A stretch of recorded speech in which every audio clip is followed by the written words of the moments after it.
Sang MC awalnya adalah seorang pria dewasa pekerja biasa yang gemar dunia otaku, khususnya fenomena fiksi Uma Musume, di mana kuda balap nyata diwujudkan menjadi gadis kuda yang berlatih bersama para pelatih manusia. Ia kerap membayangkan dirinya berubah menjadi gadis kuda berbulu abu-abu yang imut dan menggoda pelatihnya, sebuah fantasi konyol yang ia sadari sendiri sebagai delusi berlebihan.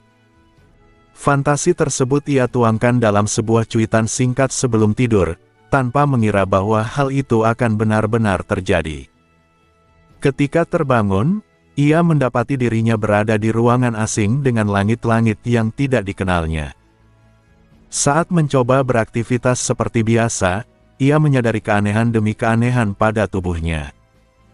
Rambutnya telah berubah menjadi putih panjang, tangannya kecil dan halus seperti milik seorang gadis, dan suara yang keluar dari mulutnya pun jelas suara perempuan. Kepanikan semakin menjadi saat ia melihat pantulan dirinya di cermin, seorang gadis kuda yang sangat cantik dan menggemaskan dengan rambut abu-abu pendek mengembang, mata berwarna ametis, telinga kuda berbulu halus, serta tubuh mungil. Ia menyadari bahwa dirinya telah benar-benar berubah menjadi seorang Uma Musume. Saat masih mencoba mencerna kenyataan tersebut, seorang gadis kuda lain di ruangan yang sama terbangun dan memanggilnya dengan nama Apollo-chan. Sang MC panik dan berusaha berbohong, namun akhirnya mengaku bahwa ia tidak mengingat apapun. Gadis tersebut, yang bernama Green Teatan, menerima penjelasan itu dan menyimpulkan bahwa Apollo mengalami amnesia berat. Dari Green Teatan, sang MC mengetahui identitas barunya. Namanya adalah Apollo Rainbow, seorang murid sekolah menengah di Japan Horsegel Training Center Academy Tosen. Mereka baru saja masuk sekolah pada bulan April setelah upacara penerimaan siswa. Apollo Rainbow dikenal memiliki potensi sebagai stayer, pelari jarak jauh, dan bercita-cita menjadi stayer terkuat. Namun semua kenangan itu sama sekali tidak tersisa dalam diri sang MC. Tak lama kemudian, Apollo Rainbow mengikuti Selection Race, sebuah balapan penting untuk menarik perhatian pelatih. Ia percaya diri karena berhasil masuk Central Tosen, yang menandakan status elit. Namun kenyataan jauh lebih kejam. Ia satu generasi dengan kuda-kuda legendaris seperti Special Week, Grace Wonder, El Condor Pasa, Seiyun Sky, dan King Halo. Dalam balapan tersebut, Special Week mendominasi sepenuhnya, sementara Apollo Rainbow tertinggal jauh dan finish paling terakhir. Apollo menyadari bahwa ia sama sekali tidak memiliki insting balap, teknik lari, maupun semangat kompetitif seperti para gadis kuda lain. Ia jatuh tersungkur di lintasan, menyaksikan Special Week dikerumuni para pelatih. Perasaan iri dan frustrasi muncul karena hanya peserta dengan peringkat tinggi yang akan mendapatkan pelatih, dan tanpa pelatih, seorang gadis kuda tidak akan bisa debut maupun bertahan di akademi. Ia membandingkan dunia ini dengan permainan Uma Musume Pretty Derby yang dulu ia mainkan, di mana kemenangan bisa diraih dengan mudah hanya dengan menekan layar. Di dunia nyata ini, semangat, panas tubuh, dan tekad para gadis kuda terasa nyata dan menekan. Ia menyadari bahwa ini bukan dunia yang bisa dihadapi dengan setengah hati. Meski kalah telak, Apollo Rainbow tidak menyerah. Ia menyadari satu keunggulan yang dimilikinya, pengetahuan tentang masa depan. Ia mengetahui hasil balapan besar, gaya lari para rival, serta titik lemah mereka. Jika bakatnya kurang, ia akan mengandalkan strategi dan kerja keras. Ia juga menyadari betapa beratnya perjuangan para gadis kuda, figuran, yang tidak tercatat sejarah, yang hanya bisa mengandalkan usaha murni. Tekadnya menguat ketika ia menyadari bahwa tubuh yang ia gunakan memiliki impian sendiri. Apollo Rainbow yang asli bercita-cita menjadi stayer terkuat, dan ia merasa bertanggung jawab untuk mewujudkan mimpi itu. Ia menetapkan target untuk suatu hari melampaui Special Week dan menjadi pelari jarak jauh terhebat. Saat kembali ke asrama, ia memeriksa jadwal dan mengetahui bahwa hanya tersisa 3 selection race lagi, dengan jarak 2 minggu antar balapan. Artinya, ia hanya memiliki waktu kurang dari 2 bulan untuk cukup kuat agar menarik perhatian pelatih. Jika gagal, ia akan dikeluarkan dari akademi. Meski jalan di depan terasa gelap dan panjang, Apollo Rainbow memutuskan untuk tidak menyerah. Ia menyusun rencana bertahap, memenangkan 1 selection race, mendapatkan pelatih, naik kelas, dan suatu hari menantang generasi Special Week. Ia menyadari bahwa perjalanan ini akan sulit dan penuh penderitaan, namun ia memilih untuk tetap maju demi mimpi Apollo Rainbow dan keinginannya sendiri. Dengan tekad yang membara, ia menampar pipinya untuk menyemangati diri, namun terlalu keras hingga meninggalkan bekas telapak tangan yang jelas di wajahnya. Sebagai seorang gadis kuda, kecepatan lari adalah hal mutlak. Kecepatan maksimum gadis kuda bisa mencapai 70–80 km per jam, dan bahkan dalam balapan biasa, mempertahankan 50–60 km per jam adalah standar minimum. Bagi Apollo, yang sebelumnya adalah manusia, menyesuaikan diri dengan kecepatan ekstrim ini menjadi ujian pertama yang harus ia hadapi. Saat berlatih di lintasan kosong, Apollo hampir menyerah hanya karena tekanan angin. Rambutnya berantakan, matanya perih, potongan rumput menghantam wajahnya, dan suara angin yang menderu terlalu keras untuk ditahan oleh pendengaran tajam gadis kuda. Ia bahkan belum mampu menggerakkan telinganya dengan baik seperti para pelari elit. Rasa takut membuatnya hampir menyerah sebelum benar-benar berlari dengan kecepatan penuh. Namun, Apollo mengingat senjata rahasianya. Ia menatap pantulan dirinya di Umafone dan kembali menyadari betapa imut dan cantiknya dirinya saat ini. Rambut abu-abu, mata bulat seperti anak anjing, pipi yang lembut, dan tubuh mungil memberinya dorongan motivasi besar. Perasaan percaya diri itu mengembalikan semangatnya, dan ia kembali ke lintasan setelah minum minuman olahraga. Apollo mencoba berlari lagi, perlahan membangun kecepatan hingga memasuki lintasan lurus terakhir. Namun saat hampir mencapai kecepatan penuh, naluri manusianya berteriak untuk berhenti.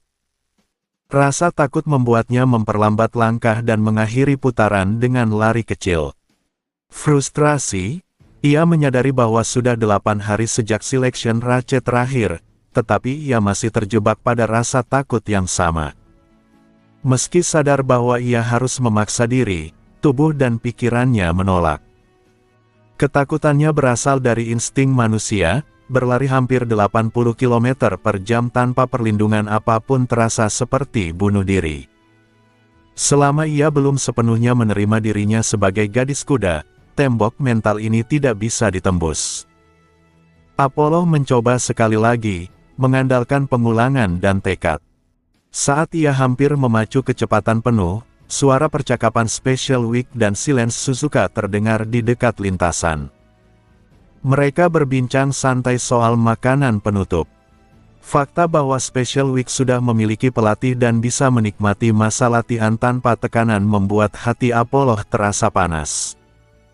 Ia tidak membenci Special Week, tetapi rasa iri dan frustrasi yang muncul justru menekan rasa takutnya. Emosi itu mengalir ke kakinya, menghapus keraguan. Apollo akhirnya berlari dengan kecepatan penuh. Dunia di sekitarnya terasa kosong dan memukau, dipenuhi euforia dan kebebasan yang belum pernah ia rasakan. Ia memahami kenikmatan memimpin lari di depan, sensasi yang membuat pelari seperti Silence Suzuka terobsesi. Setelah berhenti, Apollo menyadari bahwa ia telah menembus batas mentalnya dan benar-benar memahami makna final spurt. Keesokan harinya, tubuhnya nyaris tidak bisa digerakkan. Namun dengan ketakutan terhadap kecepatan yang berhasil diatasi, Apollo memasuki tahap latihan kedua, latihan yang lebih spesifik untuk balapan. Ia mulai dengan latihan start menggunakan gerbang start yang ia pinjam tanpa izin.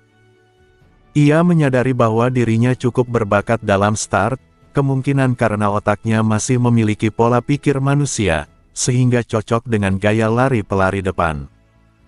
Masalah berikutnya adalah tikungan. Balapan seleksi sepanjang 2000 meter memiliki 4 tikungan yang berat. Apollo harus menjaga garis dalam tanpa kehilangan kecepatan.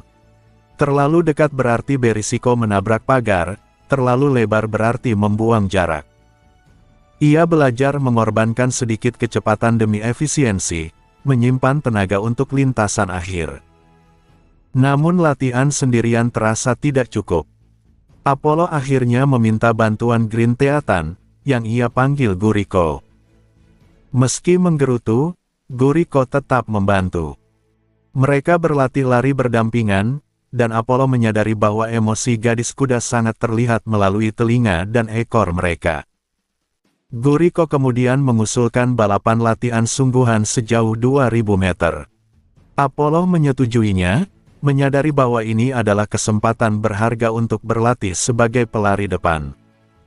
Saat bersentuhan, Apollo menyadari bahwa tubuh Guriko jauh lebih terlatih dibanding dirinya, dengan otot padat di balik penampilan lembut.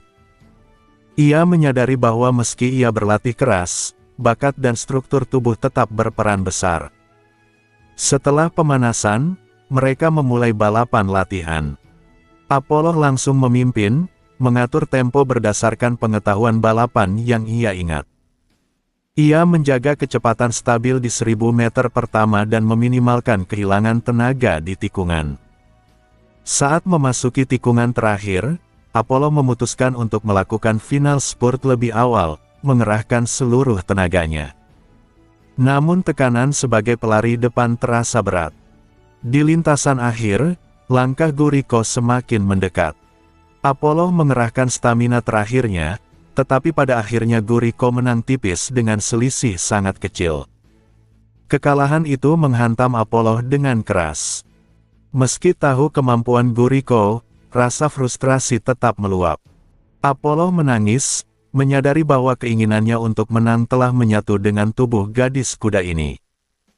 Ia akhirnya memahami apa arti hasrat untuk menang yang sesungguhnya. Setelah menenangkan diri, ia berjanji pada Guriko bahwa suatu hari mereka akan bertanding lagi di balapan besar, dan kali ini ia akan menang. Dengan matahari terbenam di belakang mereka, keduanya pulang bersama. Selection race berikutnya sudah dekat. Apollo kini memiliki rival, tempat latihan, dan semangat juang yang membara. Ia bertekad untuk memenangkan balapan berikutnya demi dua mimpinya. Setelah kalah dalam balapan latihan melawan Guriko, Apollo menahan frustrasinya dan menangis hingga tertidur. Kini, hari yang dinantikannya akhirnya tiba, Selection race, ajang untuk meluapkan semua emosi yang terpendam. Pagi hari, nomor gerbang dan urutan start diumumkan. Apollo dan Guriko segera menuju papan pengumuman, namun kerumunan terlalu padat sehingga Apollo tidak bisa melihat apapun karena tubuhnya yang pendek. Guriko memberitahu bahwa Apollo mendapatkan gerbang dalam, bahkan gerbang paling dalam. Ia memotret daftar peserta dengan umahu milik Apollo, lalu mereka pergi dari kerumunan. Di kafetaria, mereka makan sambil membahas kondisi balapan.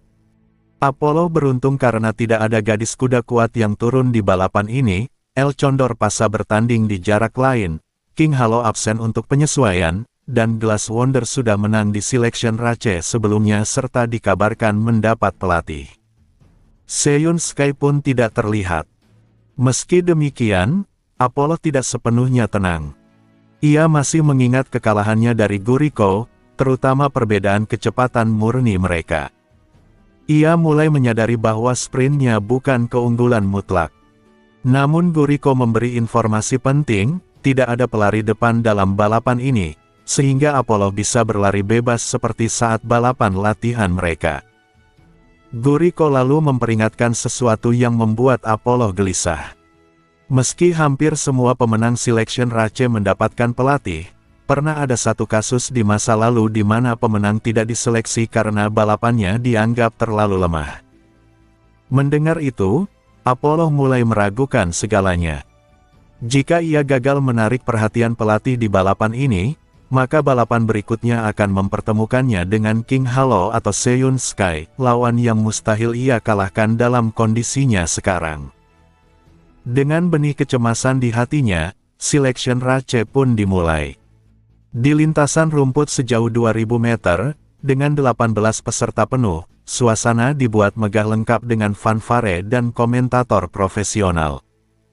Apollo, sebagai favorit lomba, dipanggil menuju gerbang nomor 1.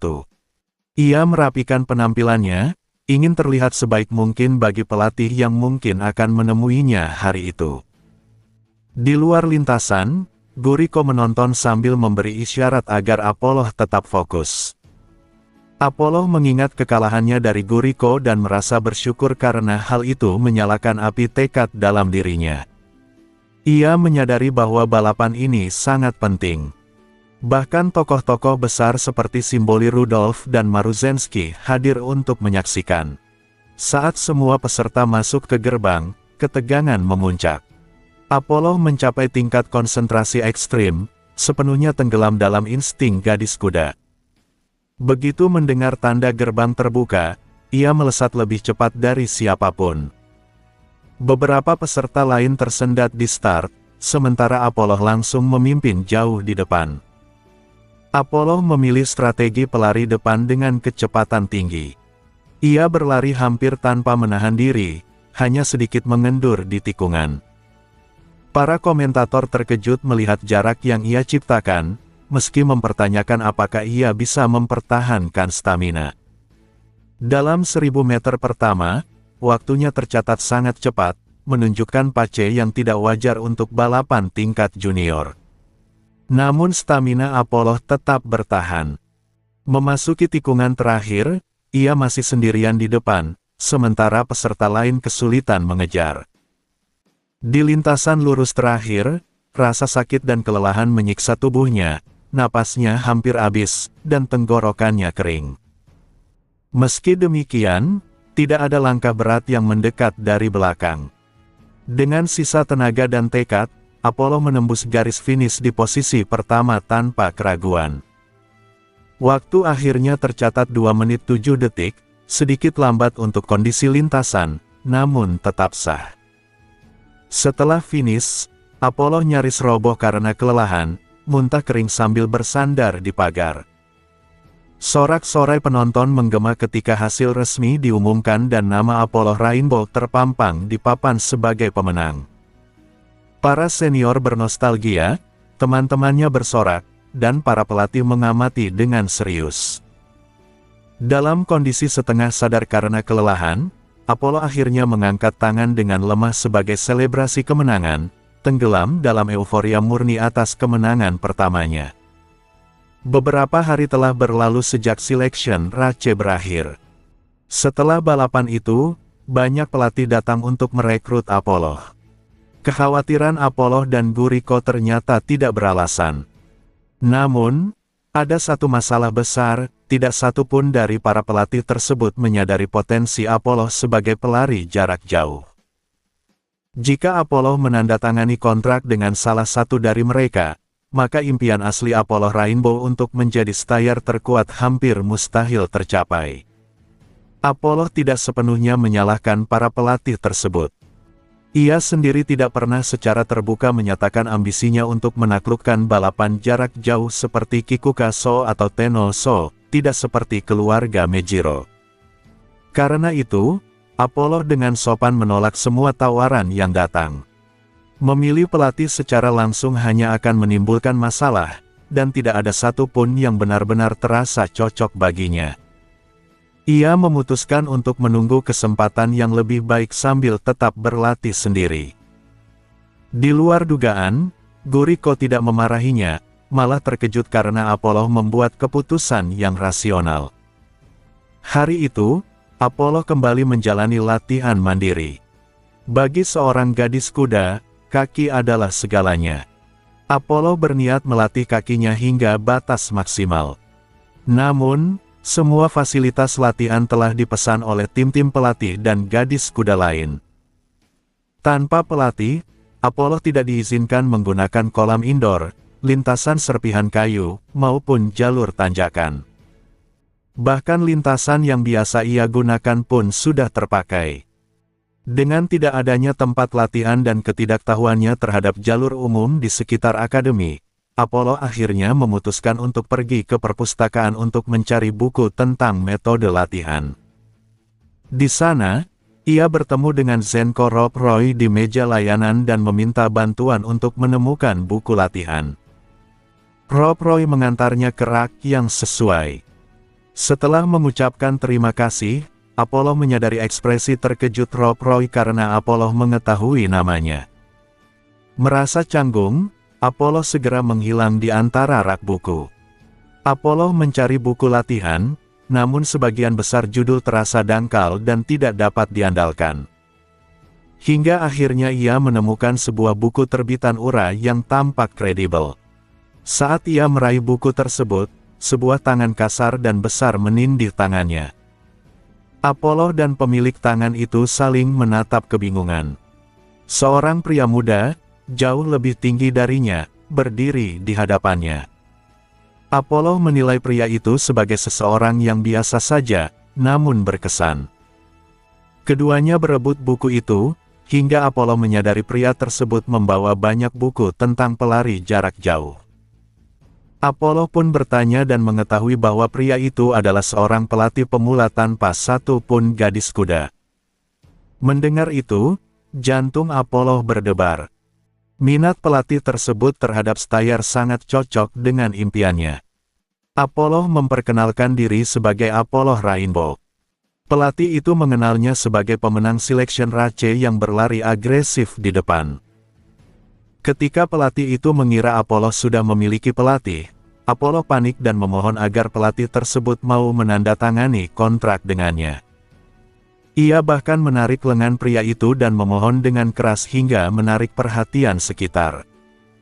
Pelatih itu akhirnya menerima tawaran tersebut dengan antusias. Ia memperkenalkan dirinya sebagai Tomio Momozawa. Keduanya berjabat tangan, dan Tomio terlihat sangat bahagia. Namun, suasana itu langsung terputus oleh teguran dingin Rob Roy yang meminta mereka menjaga ketenangan di perpustakaan.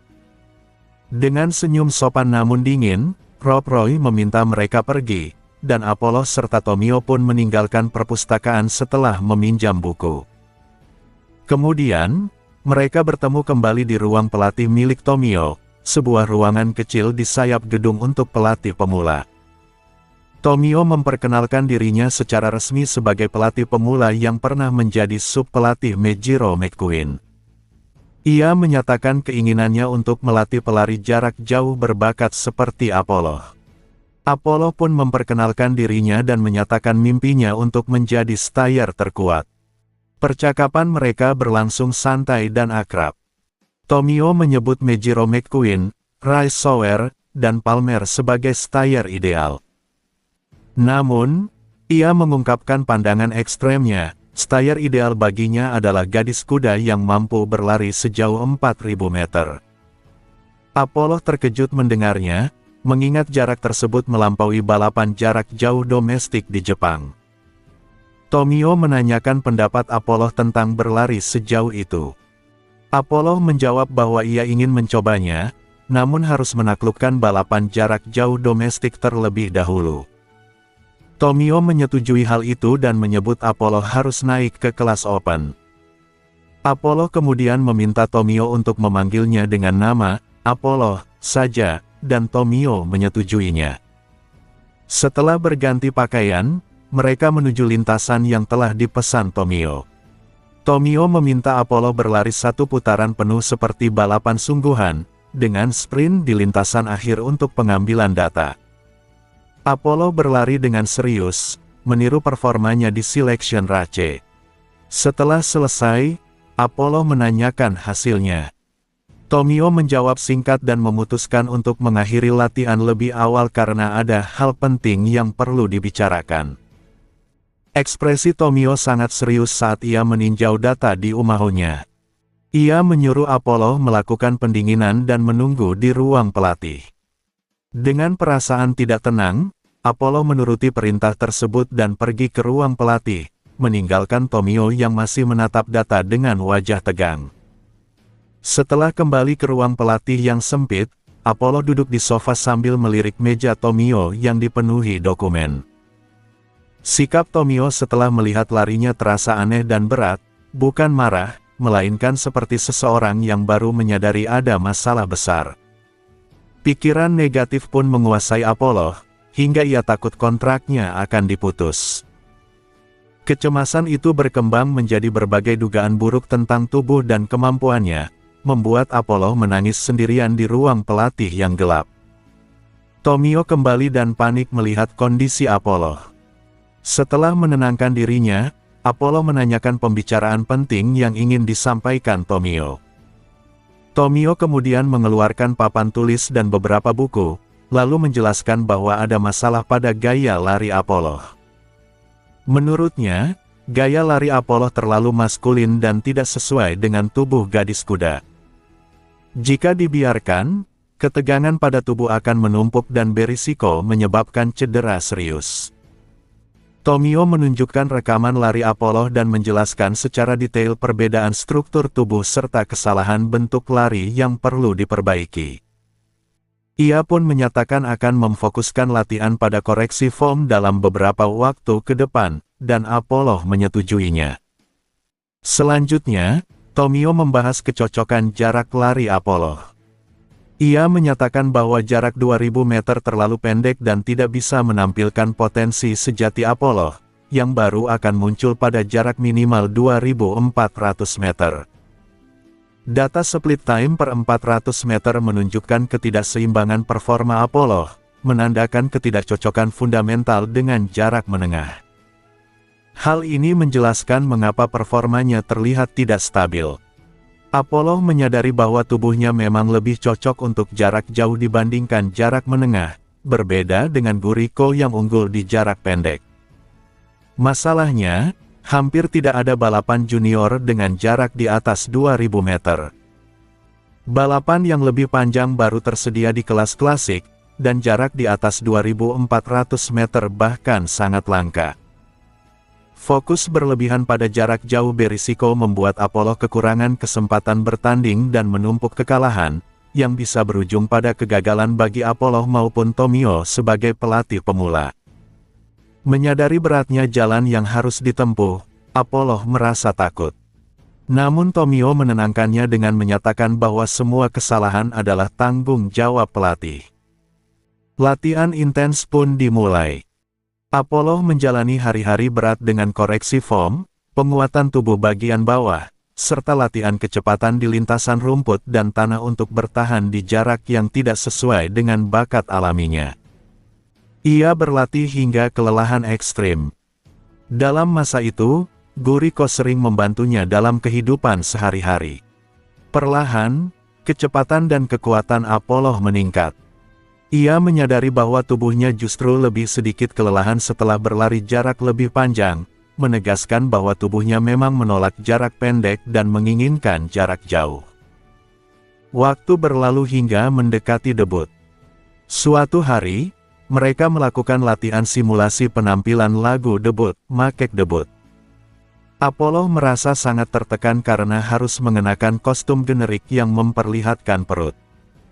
Setelah berpikir panjang, Apollo mengirim pesan formal kepada Tomio untuk menanyakan detail latihan.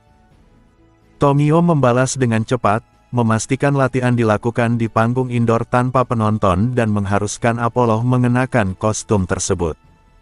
Setelah kelas berakhir, Apollo menuju ruang pelatih dan mendapati Tomio bersama Hayakawa Tazuna.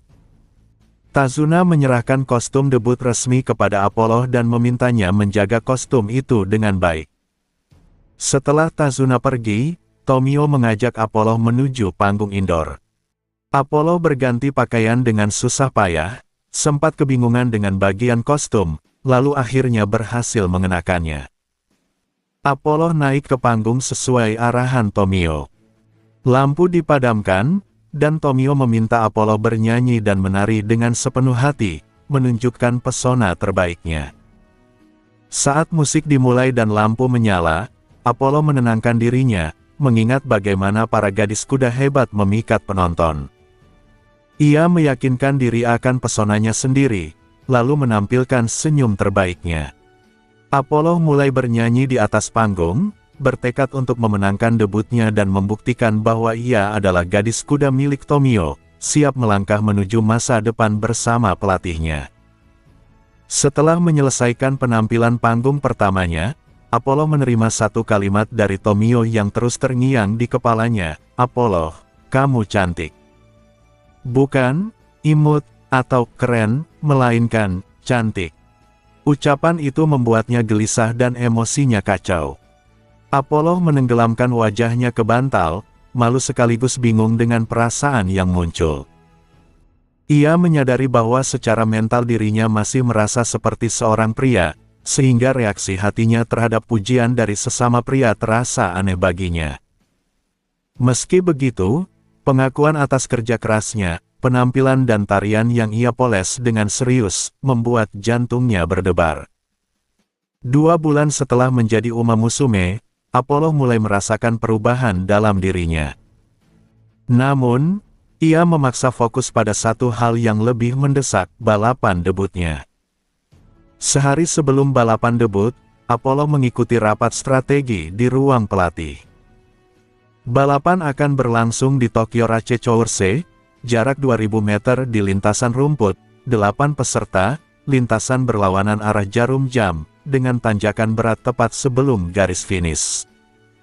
Bagi pelari depan seperti Apollo, tanjakan tersebut sangat berbahaya karena menguras momentum dan stamina.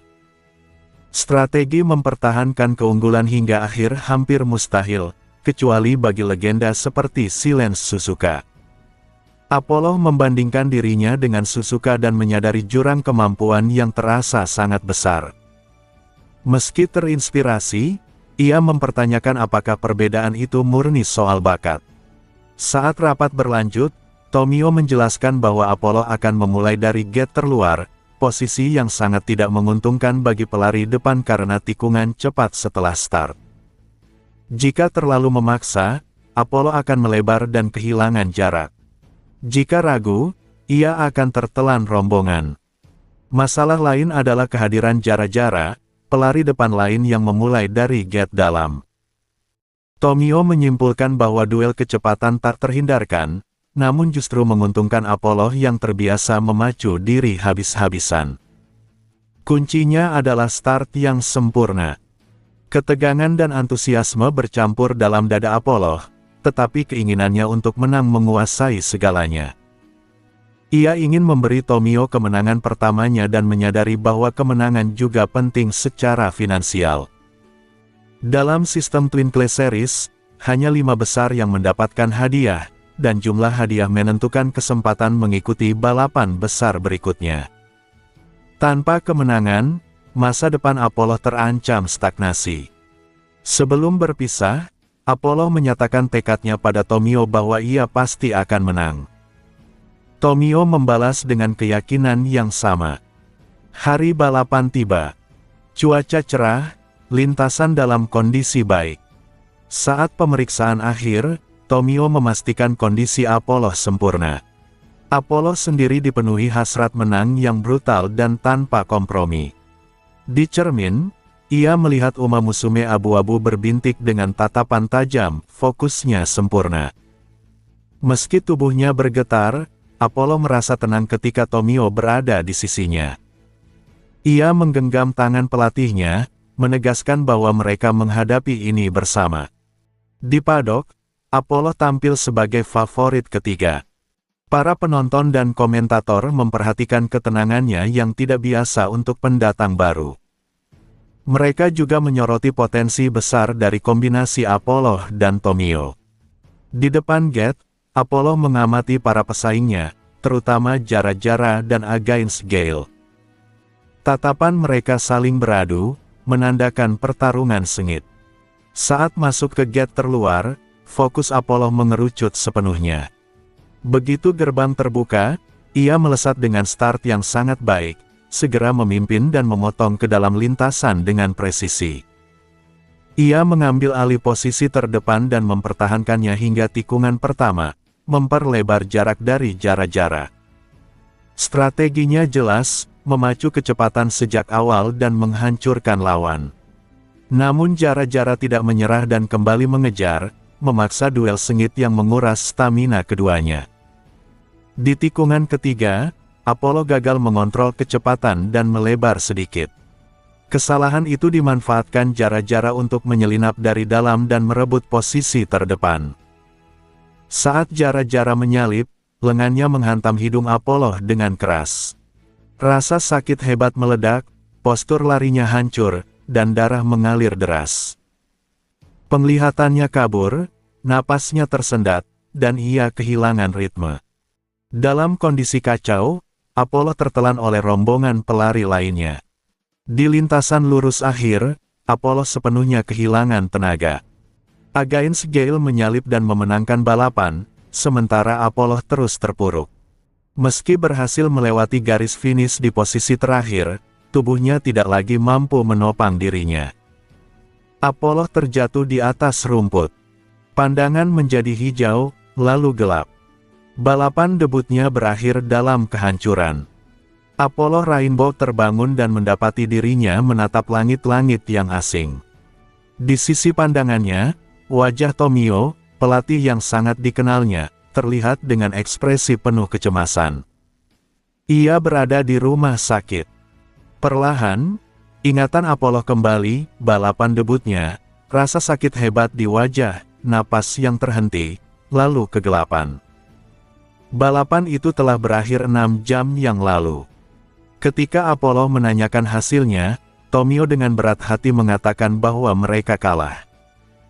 Kata kalah menghantam Apollo dengan keras, membuat tubuh dan pikirannya lumpuh. Ia tak mampu bangkit, hanya terdiam menelan kenyataan pahit tersebut. Tomio mencoba menghiburnya dengan mengatakan bahwa tanpa kecelakaan itu, Apollo pasti menang, dan mereka masih bisa membalas di balapan maiden berikutnya. Namun bagi Apollo, kekalahan ini terasa terlalu kejam. Kondisi terbaik yang pernah ia miliki, momentum, tekad, dan kepercayaan diri, semuanya lenyap dalam satu kejadian. Ia mengingat tabrakan dengan Jara-Jara. Itu bukan kesengajaan, hanya nasib buruk yang menjijikkan.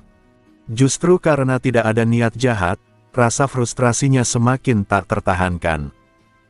Seragam balapnya yang berlumuran darah mengingatkan betapa seriusnya cedera itu. Bagi Uma Musume, mimisan bukan hal sepele. Meski kasus Apollo tergolong akibat benturan dan tidak berbahaya jangka panjang, bayangan cedera berat tetap menghantuinya. Ia menghela napas panjang, tenggelam dalam keputusasaan. Apollo menyadari bahwa kekalahan ini adalah akumulasi dari berbagai faktor terburuk, posisi start terluar, rival kuat di sisi dalam, kesalahan sendiri saat menikung, dan kecelakaan yang tak terhindarkan.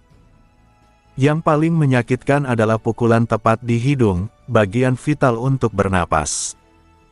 Ia menyalahkan takdir dan para dewi tiga serangkai, merasa seolah dunia benar-benar memusuhinya. Rasa bersalah kepada Tomio menggerogoti hatinya. Saat rasa sakit fisik kembali terasa, Apollo bertanya apakah hidungnya patah. Tomio menenangkan bahwa itu hanya bengkak. Namun rasa tidak nyaman saat bernapas dan sensasi darah kering membuatnya semakin terpuruk. Ia meminta waktu untuk sendiri, menutupi dirinya dengan selimut, meski penyesalan justru semakin membakar pikirannya. Tak lama kemudian, seorang tamu datang. Jara-Jara, Uma Musume yang terlibat dalam insiden itu, muncul dengan wajah pucat dan penuh rasa bersalah. Ia datang untuk meminta maaf secara langsung. Tomio menyambutnya dengan sopan, meski perasaannya jelas rumit. Apollo sendiri tidak menyimpan kebencian. Ia memahami bahwa kecelakaan itu adalah bagian dari balapan, terutama di level junior yang penuh ketidaksempurnaan.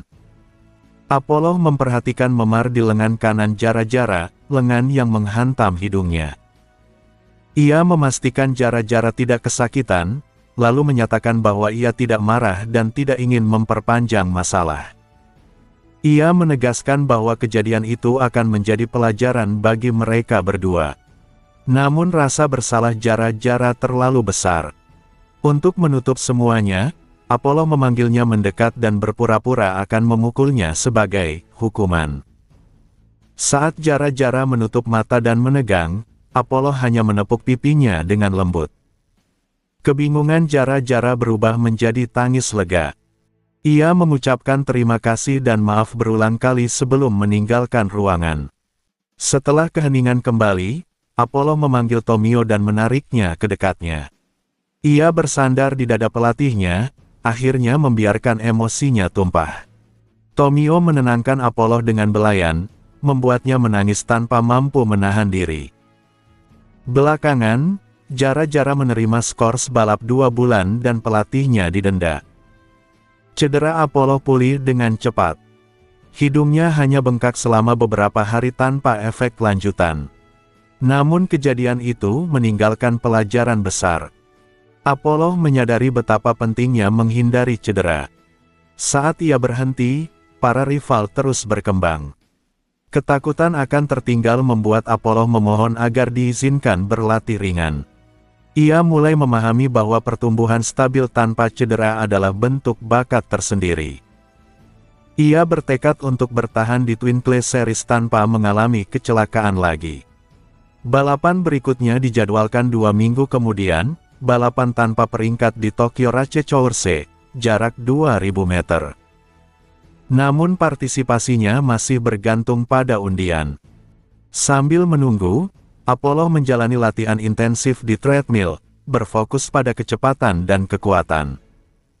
Ia sudah memiliki stamina, tetapi kini ia membutuhkan daya ledak dan kekuatan fisik agar tak bisa disalip atau ditekan lawan. Menjelang akhir Juni, kondisinya cukup solid meski belum mencapai puncak seperti saat debut. Namun tanpa ia sadari, kecelakaan debut telah meninggalkan cacat fatal di dalam dirinya. Hari balapan Unrang Stakes tiba dengan hujan deras yang hampir membuat lomba ditunda. Lintasan berubah menjadi lumpur berat. Meski demikian, Apollo tetap menjadi favorit penonton. Ia memulai dari posisi tengah dan masuk gate tanpa rasa gugup. Saat start, rasa takut yang tak dapat dijelaskan menyergapnya. Ia terpeleset sedikit dan kehilangan posisi, terjebak di tengah rombongan. Untuk pertama kalinya, ia berlari di posisi ketiga. Frustrasi membakar dirinya, stamina terkuras lebih cepat, dan ia kesulitan menyalip. Memasuki tikungan terakhir di posisi ketiga, Apollo tiba-tiba melihat bayangan lengan yang terayun ke arah wajahnya. Seketika, semangat bertarungnya runtuh. Tubuhnya melambat tanpa kendali, langkahnya melebar, dan momentumnya hancur. Ia finish di posisi ketiga tanpa perlawanan berarti. Hasil itu membuatnya bingung. Ia mencari Tomio di tribun dan melihat pelatihnya berdiri terpaku, menatap hujan dengan ekspresi pahit. Perasaan gagal menekan dadanya. Di ruang ganti, Apollo takut menghadapi Tomio, mengira ia akan dimarahi. Namun alih-alih itu, Tomio memeluknya erat. Ia menyalahkan dirinya sendiri karena gagal mempersiapkan Apollo secara mental. Dengan lembut, ia membersihkan wajah Apollo dan mengingatkannya tentang pertunjukan live yang harus dilakukan. Apollo berganti ke kostum idol dan naik ke panggung untuk debut live-nya, sebuah pertunjukan yang merayakan finish ketiga. Saat menari, pandangannya menangkap Tomio di antara penonton. Tomio menangis. Tangis seorang pria dewasa yang tak berusaha menyembunyikan kesedihannya. Pemandangan itu menghantam Apollo lebih keras dari kekalahan manapun. Ia menyadari bahwa rasa sakit ini bukan sekadar kalah balapan, melainkan kekalahan sejati, kekalahan yang menggerogoti jiwa dan meninggalkan kehampaan mendalam di dalam dirinya. Apollo Rainbow menyadari bahwa kegagalannya di balapan terakhir bukan semata soal kondisi fisik, melainkan akibat ketakutan bawah sadar terhadap kecelakaan di balapan debut. Ketakutan itu membuatnya secara refleks melebar dan melambat di tikungan terakhir. Tomio mengidentifikasi ini sebagai hambatan psikologis, semacam yips, di mana tubuh Apollo menolak melakukan gerakan tertentu meski secara teknis ia mampu. Sebagai perbandingan, disebutkan kasus Narita Bryan, kuda legendaris yang setelah cedera dikabarkan tidak pernah bisa berlari dengan kekuatan penuh lagi. Meski tak ada kebenaran pasti, banyak yang meyakini bahwa ketakutan akan cedera membuat Bryan tanpa sadar mengerem dirinya sendiri. Hal serupa kini terjadi pada Apollo. Jika ia tidak bisa bersaing di tikungan terakhir, maka karir balapnya praktis berakhir. Tomio berulang kali meminta maaf, namun Apollo tidak berlari demi permintaan maaf itu. Ia berlari demi melihat senyum Tomio kembali. Dengan tekad tersebut, Apollo mulai mencari cara untuk mengatasi traumanya. Upaya pertama adalah mendatangi kuil setempat, berharap ini hanyalah status buruk yang bisa dihapus. Ia menarik omikuji dan mendapatkan hasil keberuntungan sedang. Namun harapan itu pupus ketika saat latihan, bayangan di tikungan terakhir kembali muncul dan membuatnya melambat. Langkah berikutnya adalah meminta bantuan sahabatnya, Guriko. Apollo memohon agar Guriko mengejarnya dari sisi luar di tikungan keempat sambil menyamai kecepatannya. Tujuannya adalah memicu naluri kompetitif sebagai pelari depan agar dorongan untuk menang menekan rasa takutnya. Meski permintaan itu terdengar aneh, Guriko setuju. Mereka berlatih diam-diam di lintasan kosong. Apollo memimpin dengan sempurna hingga tikungan ketiga, menunjukkan teknik menikung yang tajam dan agresif hasil latihan intens bersama Tomio. Jarak dengan Guriko melebar, membuatnya tampak seolah tidak ada masalah. Namun di tikungan keempat, tepat sebelum lintasan lurus terakhir, trauma itu kembali muncul. Apollo berhalusinasi melihat sosok dengan warna rambut jara-jara menyelip di sisi dalam dan mengayunkan lengan ke arah wajahnya. Meski sadar itu hanya bayangan, tubuh Apollo bereaksi seolah pukulan itu nyata, ia tersentak, melambat, dan melebar. Saat itu, Guriko menyusul dari belakang dan secara fisik menutup ruang geraknya, memaksanya tetap di jalur. Kontak jarak dekat itu membangkitkan kembali semangat bertarung Apollo.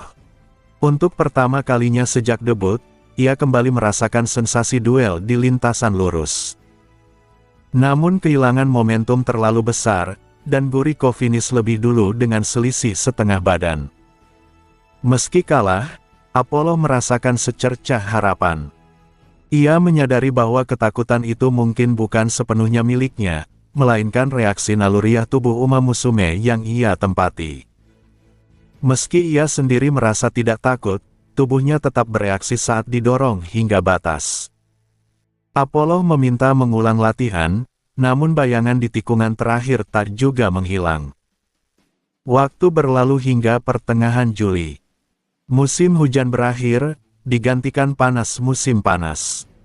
Tidak ada libur musim panas bagi murid Trachen Academy, hanya latihan tanpa henti.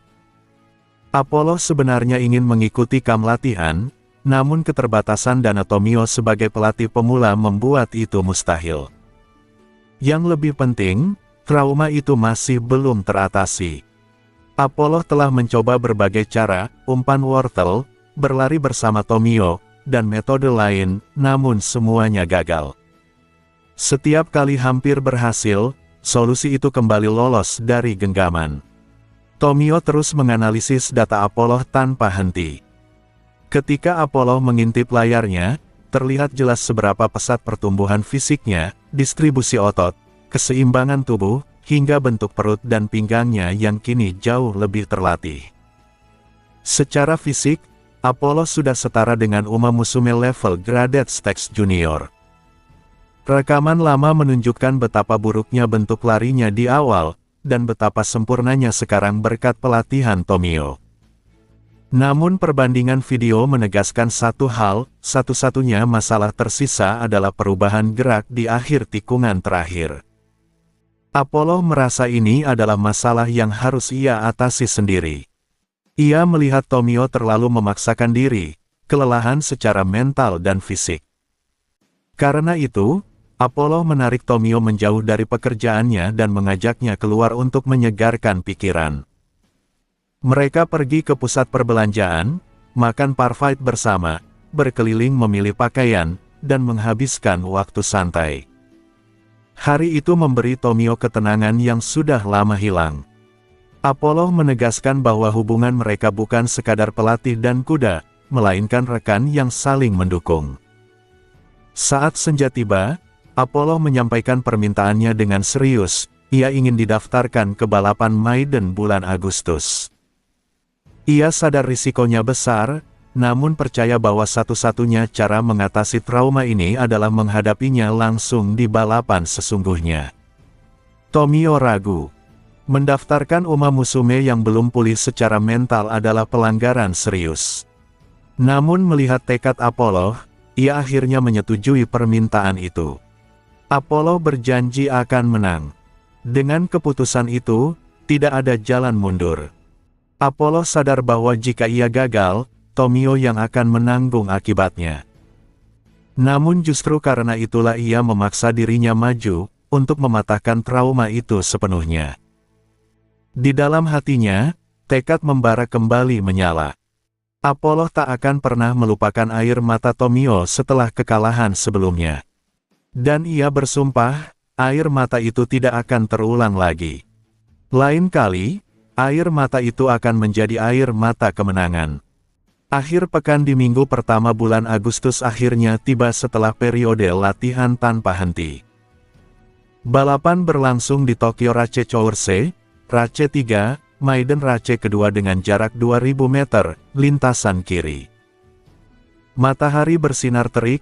Suhu untuk pertama kalinya tahun itu melampaui 30 derajat, dan meskipun hujan turun sehari sebelumnya, kondisi lintasan dinyatakan firm dengan udara yang lembab dan tidak nyaman. Sebanyak 8 Uma Musume memasuki gate. Dalam balapan Maiden, hanya satu yang bisa meraih kemenangan dan naik ke kelas One Win. Tanpa kemenangan, mustahil untuk melangkah lebih jauh. Kekalahan berulang di kelas Maiden sering berujung pada stagnasi, hilangnya motivasi, tertinggal dari rival, bahkan membuat sebagian Uma Musume meninggalkan Trachen Academy.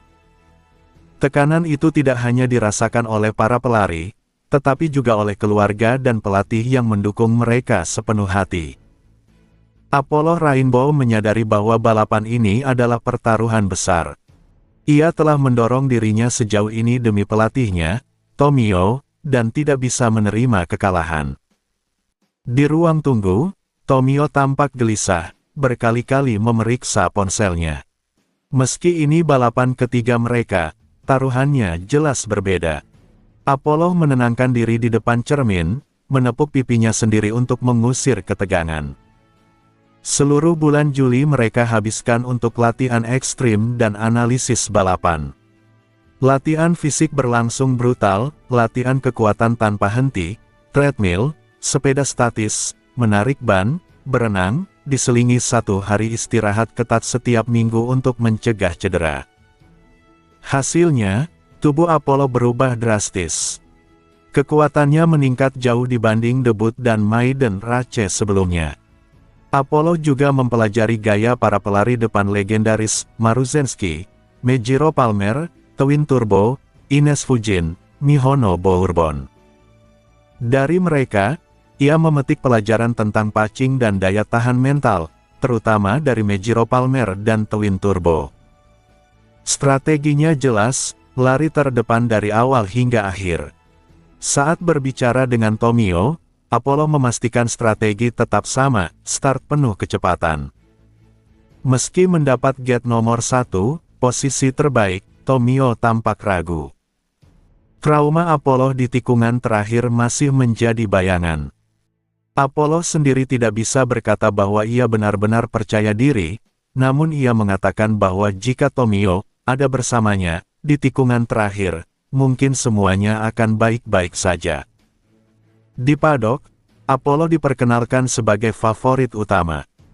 Banyak yang menilai bahwa tanpa kecelakaan di debut dan kegagalan akibat trauma di Maiden Race sebelumnya, ia seharusnya sudah menang. Selain itu, sebagian besar rival di balapan ini telah terlalu lama terjebak di kelas Maiden, menunjukkan keterbatasan bakat atau perkembangan. Secara realistis, Apollo berada di atas mereka. Apollo menyadari betapa langkanya pelatih seperti Tomio, yang tetap bertahan mendampinginya meski ia masih tanpa kemenangan dan menyimpan trauma berat. Rasa syukur itu menguatkan tekadnya.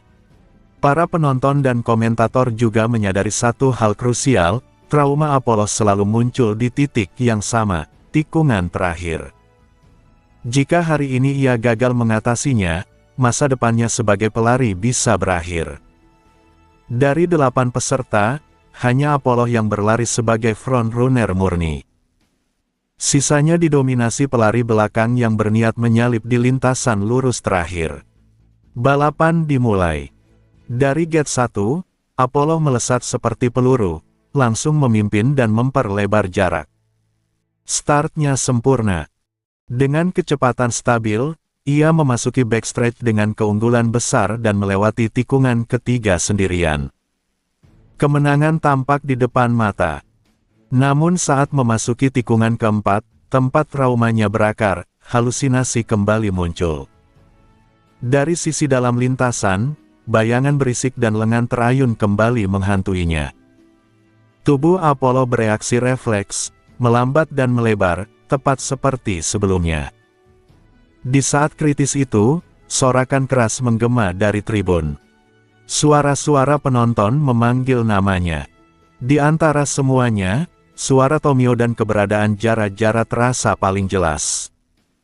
Apollo menyadari bahwa sosok Jara-Jara yang ia lihat hanyalah ilusi, yang nyata adalah dukungan di sekelilingnya.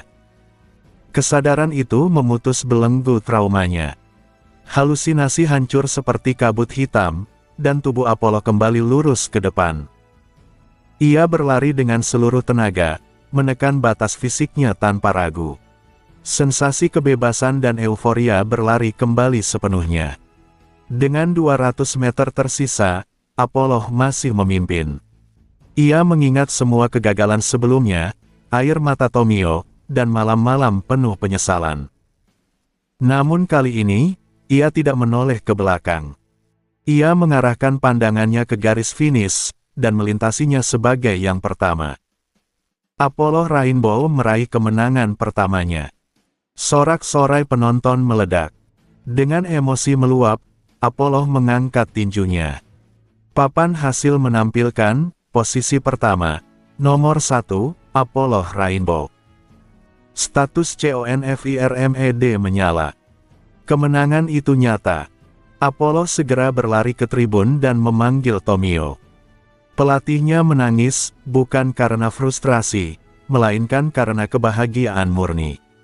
Mereka berpelukan di atas pagar pembatas.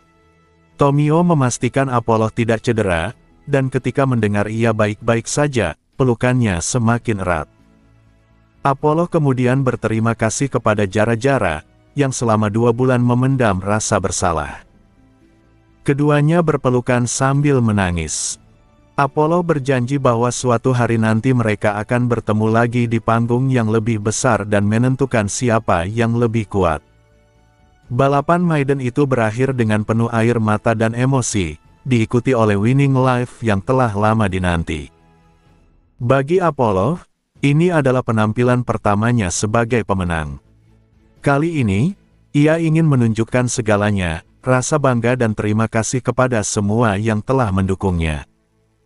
Di atas panggung, Apollo menari dan bernyanyi dengan percaya diri. Di tengah pertunjukan, pandangannya bertemu dengan Tomio di antara penonton. Ia mengedipkan mata ke arahnya, dan senyum Tomio membalas dengan ekspresi khasnya. Di saat itu, Apollo menyadari perasaan baru yang tumbuh di dalam dirinya, keinginan untuk menjadi sosok yang tak tergantikan bagi Tomio. Kesadaran itu membuat wajahnya memanas, namun ia memilih percaya bahwa semua itu hanyalah karena panas lampu panggung. Momozawa Tomio adalah seorang trainer yang terobsesi pada stayer murni.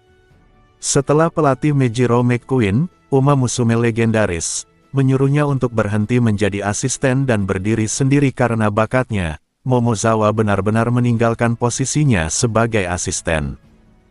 Namun, bayang-bayang Meijiro McQueen tidak pernah pergi dari hidupnya. Prestasi McQueen terlalu besar, kemenangan Kikukaso, 2 kali Tenoso, Spring, serta dominasi di G1 jarak menengah hingga panjang seperti Takarazuka Kinen. Semua itu menjadikan McQueen standar mutlak bagi Momozawa. Sebagai penggemar Stayer sejati, ia ingin menemukan Uma Musume yang bisa melampaui McQueen, namun kenyataan sangat kejam. Ia mendekati lebih dari 50 Uma Musume yang dianggap memiliki potensi Stayer tersembunyi. Namun semuanya menolaknya. Meski statusnya sebagai mantan asisten pelatih McQueen terdengar mengesankan, pada kenyataannya ia hanyalah trainer pemula.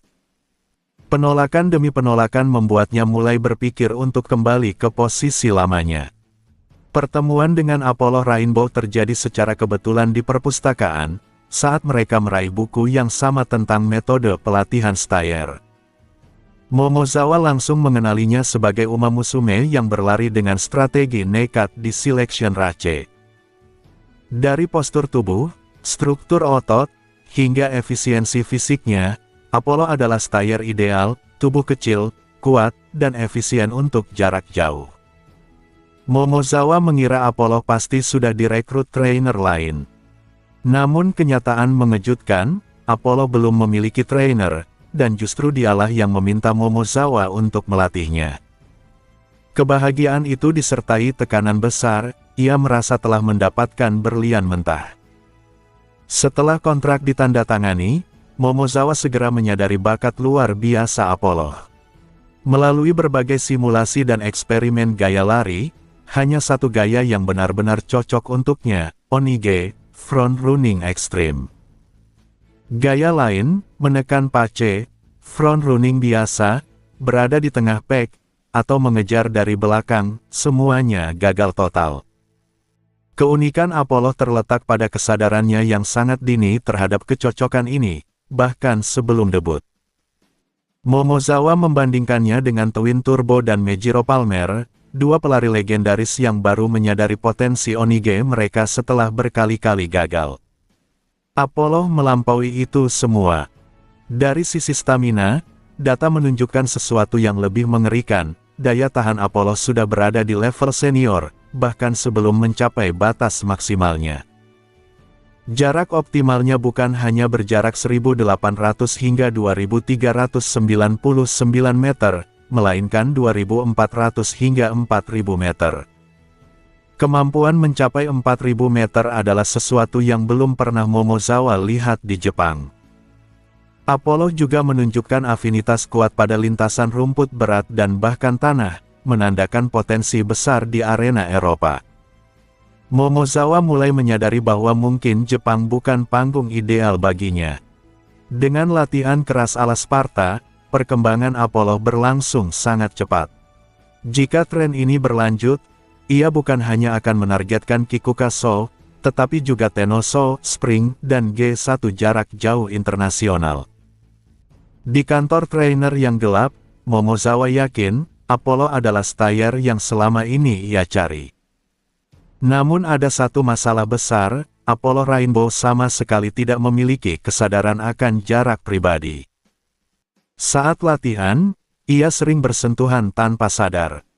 Ketika Momozawa membenarkan posturnya, Apollo tanpa sengaja selalu menempelkan tubuhnya ke arah pelatih. Bukan karena menggoda, melainkan murni karena ceroboh. Hal itu membuat Momozawa kebingungan dan tersiksa batin. Ia tidak tahu bagaimana menegurnya tanpa menciptakan kesalahpahaman.